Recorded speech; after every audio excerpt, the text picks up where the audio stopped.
So my name is Régis Ferriere.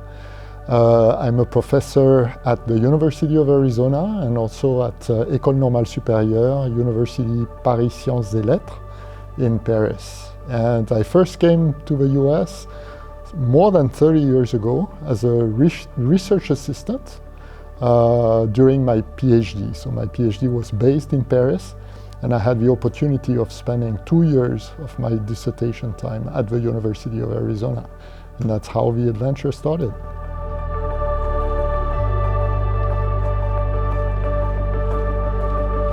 Well, the strength of French and American research, well, they're both very strong. I mean, we like rankings, so French research ranks in the top 3 of the world. And of course, the US research is fantastic. So in terms of strength, they are strong. But they are strong perhaps in different ways. So I would say that French research is really anchored in a tradition of concentration and interdisciplinarity. We like to work together. We're not afraid of crossing boundaries between disciplines. Research in the US is very agile. It's supported by immense resources, and it has a capacity to pivot, to just identify the next challenge and run with it. And I think that's very complementary strength that the two countries have.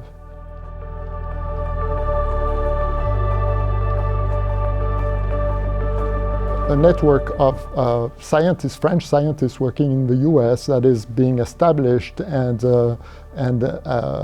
actually operationalized for us to use. And so I think this is a very important thing. Just getting to know each other better is something very basic, but needs to be done. Then developing mechanisms that can actually capitalize on these networks to create new structure, identify goals that we want to address together. How do you do that? Well, do you organize a meeting with people who don't really know each other, or do you start somewhere, where the landscape has been clearly has been clarified, and you know what you can pursue together. You have an idea already. So this really requires groundwork. I mean, it's grassroots effort. And then there is the top roots effort, where you actually work with top administrators in institutions to make them understand the value of this connection between France and the US. And this is not taken for granted. I'm very lucky to work in institutions where they both value each other. Like the University of Arizona is aware of the value of a partnership with CNRS. The École Normale Supérieure in Paris, Sciences et Lettres University, and the CNRS, they know that the University of Arizona is the mecca for environmental science and space science. So there is an awareness of the value of working together. And I feel lucky for that, because it's not everywhere the case. So there is a lot of education and, again, awareness development that needs to happen if we want to get to the next level of a connection between France and the US.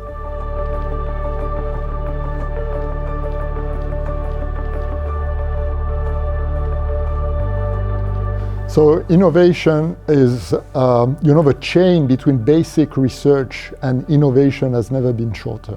I think, like with COVID-19, we had an example that epitomized how you run from very basic fundamental research to an application that kind of saved the world.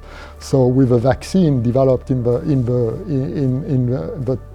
a timeline of a year. So I think innovation, this connection is incredibly important, but we're not going to change basic scientists or basic researchers into entrepreneurs and add that to their agenda. I mean, it's not possible. So I think, again, what is critically important is to network people, is to build team where there is a new awareness of what what society needs. I mean, I love this word, use-inspired research that NSF has coined to stamp many of their programs now. And I think this is critically important. This is a source of opportunity for basic scientists to know how their research, how their questions can be use-inspired. And this is a fundamental driver for innovation. If basic research starts there, the chain will be even shorter towards applications and impact. So that's what I'm convinced of. Yeah.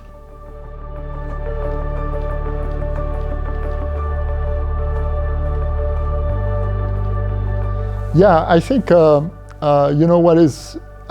feel very privileged to play a role in this connection between France and the US, but I think what is even more critically important than anything we've discussed so far is how to make our research compatible and sustainable. And so that means, taking into account our carbon footprint, increasing diversity and inclusion in what we do, and really thinking of, how to accommodate the new world in which we live. And that starts with artificial intelligence all the way to the incredible poverty that plagued the world. So I think it's, more than ever, international collaboration has to be thought in the context of these challenges.